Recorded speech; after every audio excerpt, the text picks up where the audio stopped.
So, brother, is your question towards this topic? So I believe you have a mic, so you're good to go. Yes. Assalamu alaikum and greetings to all. This question we pose to both Dr. Shabir and to respected Dean.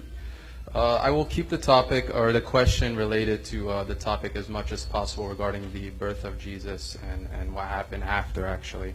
So the question would be regarding, if you look at the Islamic teaching and the Christian teaching regarding the birth of Jesus and what follows it is that he is known as a son of God in Christian teachings, but in Islamic teachings he's known as a prophet.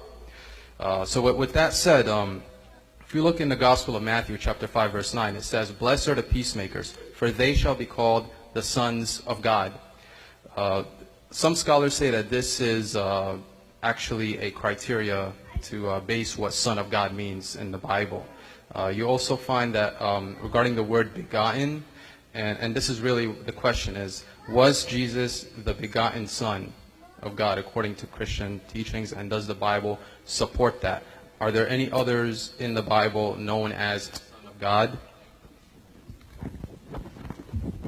Thank you very much, brother. Thank you very much. Very good question. Very good question. Did you the last part of the question? But if you can ask your question, just to sum up your question. So just to sum up the question, are there any others in the Bible known as son of God? And is this, according to the Bible, the begotten son?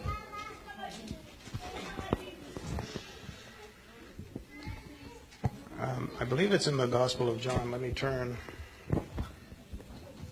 He is called the only begotten, the one of a kind. John 3:16. I think it may be John chapter 1.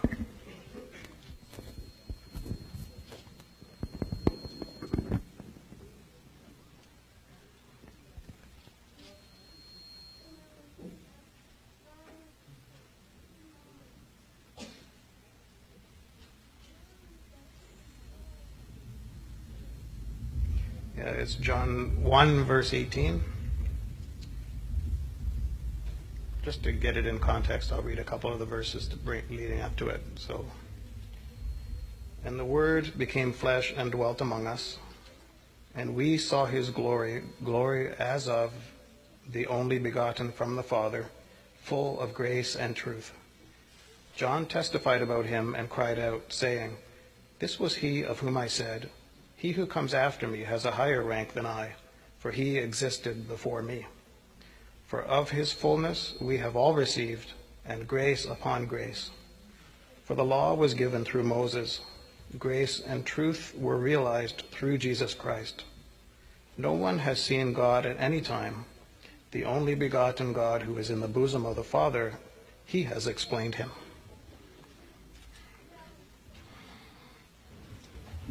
Thank you very much. Thank you very much, Dean. Doctor, would you like to add anything to that?